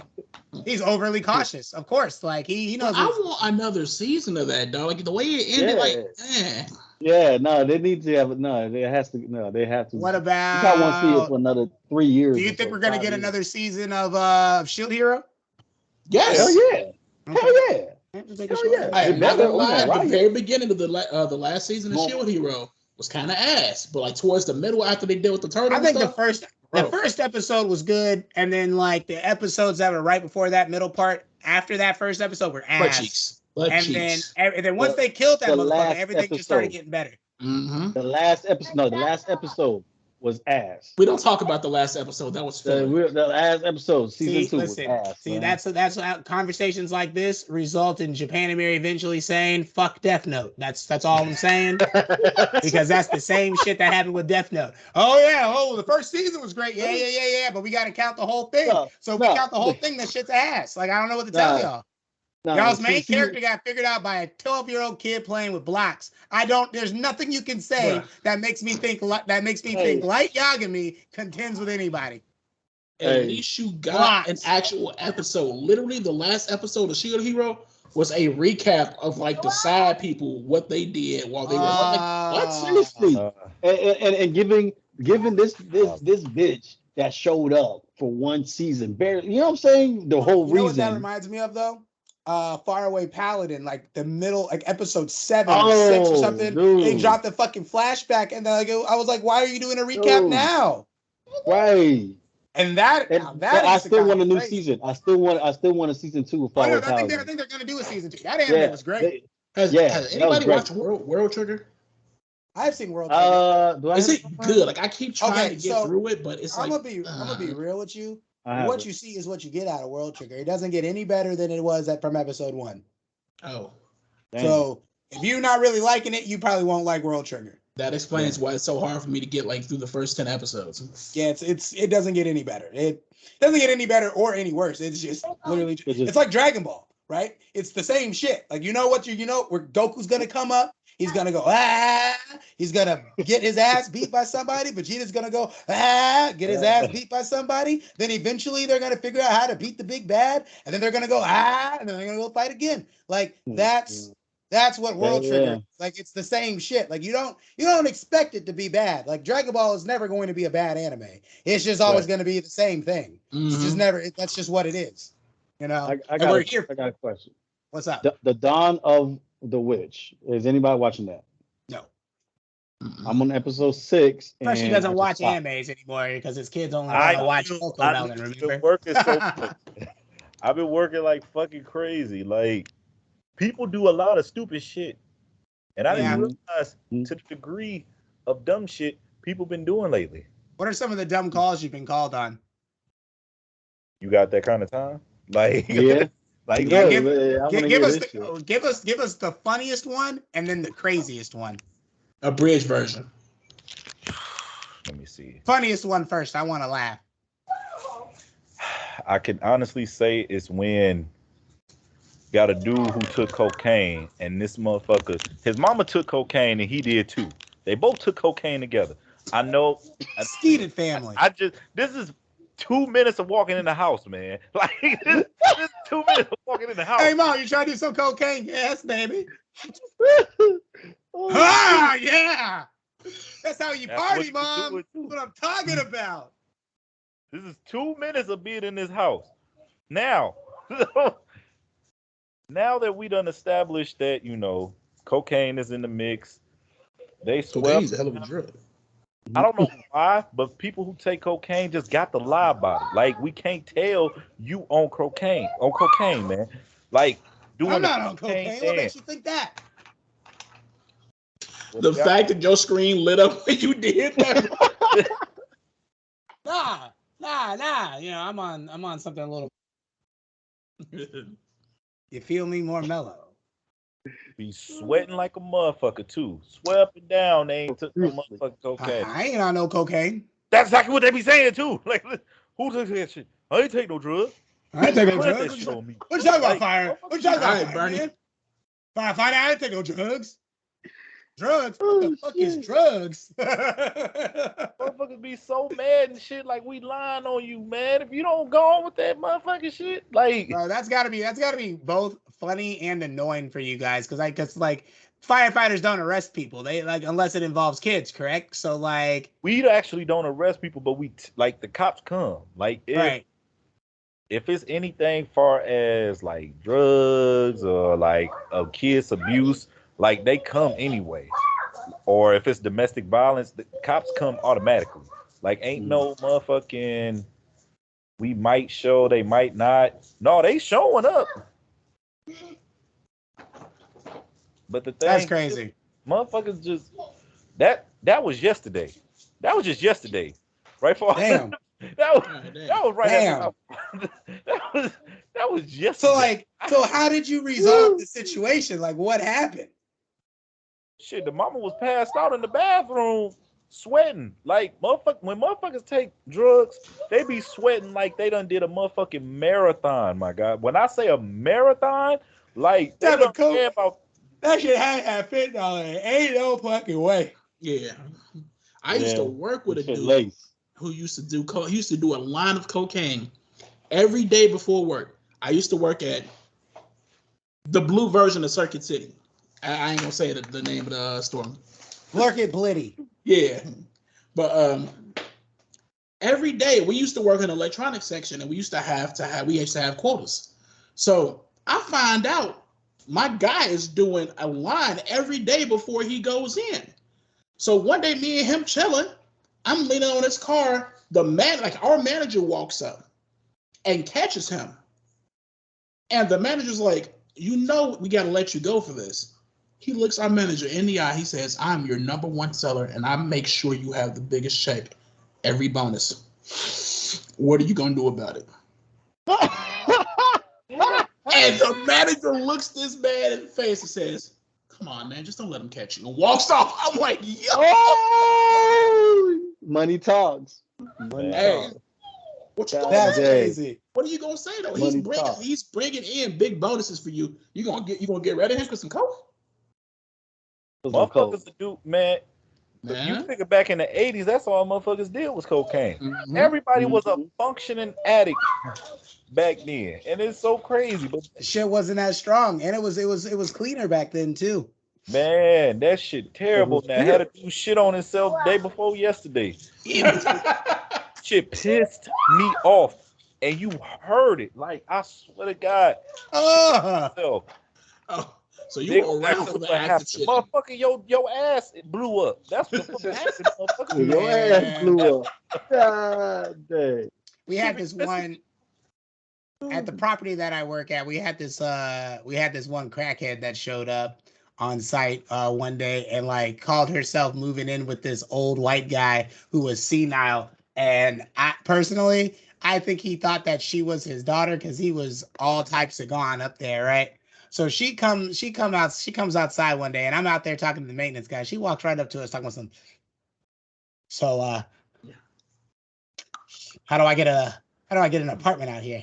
And I'm like, well, one, I'm not gonna give you an apartment. And she goes, well, why can't I get an apartment? I was like, we don't rent to crackheads. You're a crackhead.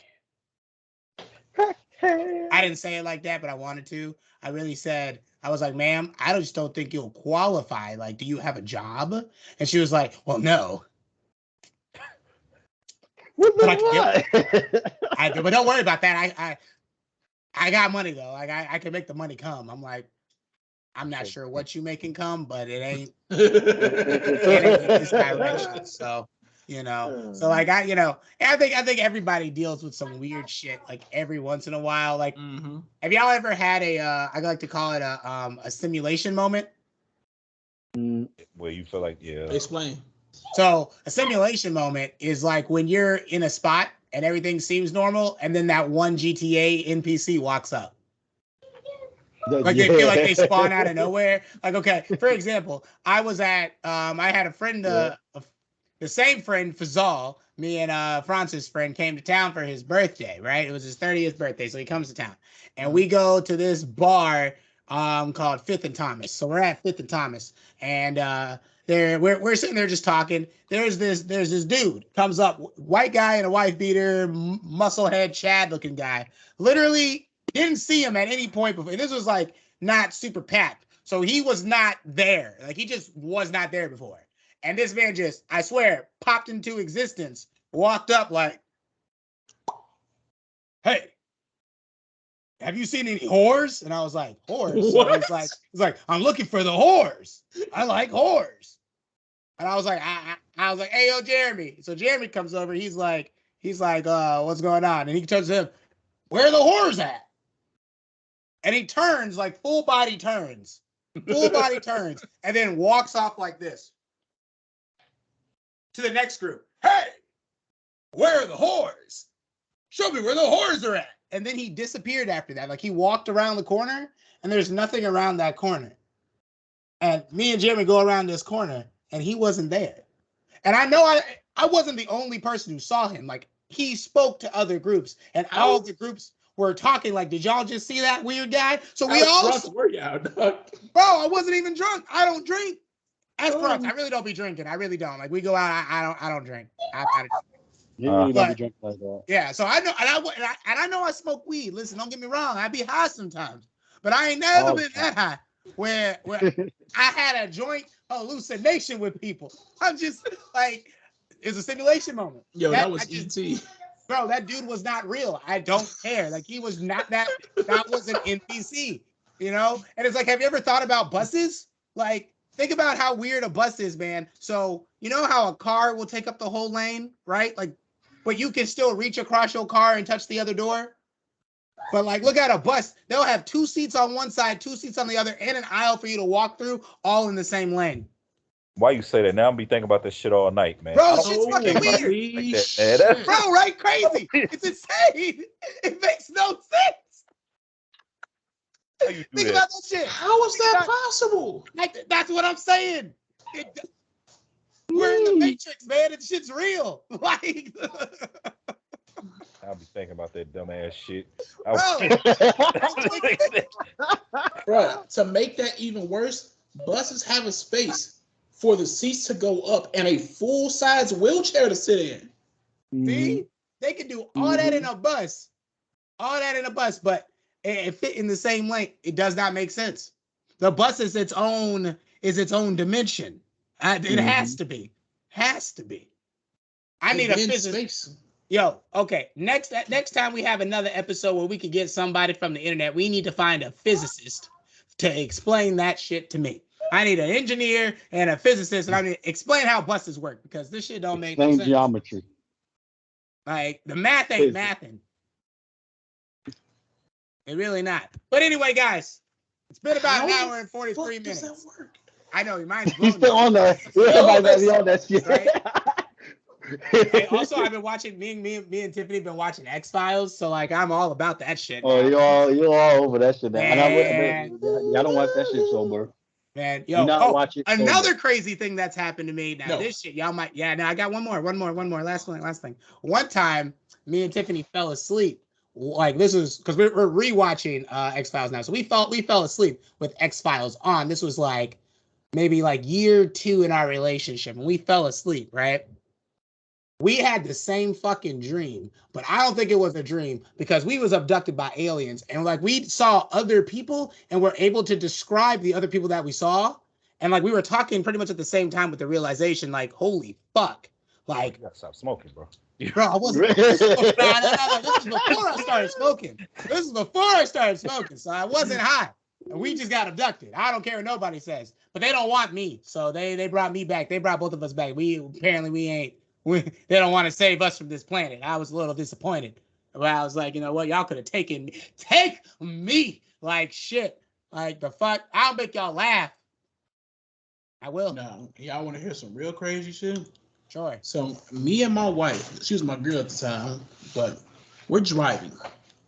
It's a rainy night. It's dark. So I'm taking her to the hospital because that's where she works. We see a guy in it's like a brown trench coat. Oh my goodness, trench coat. Brown trench coat, a fucking hat. And where his face is, you can't see shit but blackness. And he's just standing there. And you can tell like his head was moving and following our vehicle as we're going. On the way home, we see the exact same fucking person. Now, she had to work. I had to go home. I had to come back and pick her up. And on the way back, we saw the exact same fucking person. The craziest part about that is, and it scares me, because on the way home, our car spun out. Bruh, that shit, and it gives me chills. That was the creepiest fucking shit ever. I would have just offed everybody in the car. I'm not gonna lie. Like, I'm not dying to no demon. Like, have y'all seen the movie The Mist or whatever? Yep. Like the Stephen King movie, you know how he kills everybody in the car and then the military rolls up? That's what would have happened to me in that situation. Hey, but look, man. You know what was really fucked up about that scene? You said I'm just gets in this shit. Bro, you know what's really fucked up about that scene? When he gets out the car, he's like, yeah, come on! Yeah, and like none of the army people care. Like they just keep walking past him. They're just like, what the fuck is wrong with that guy? Like, I was like, y'all not gonna look inside the car and see why he's screaming? He got out waiting for the monster. Like, come on! Ah! And the monster like, ew, no, bye. Just kept walking, man. That shit. That movie was good, and they had a show for it, and the show was not as good. It only had 1 season, but it was shaping up like it was going to be good, and then they canceled it. But anyway, we are out of time here, guys, so I do got to go handle some things. So thank you guys for showing up to Shooting the Shit. Thank you, Freshie, for jumping on finally, and from me, Franz, and good old Frost. We'll see y'all next week. We're out. Sir.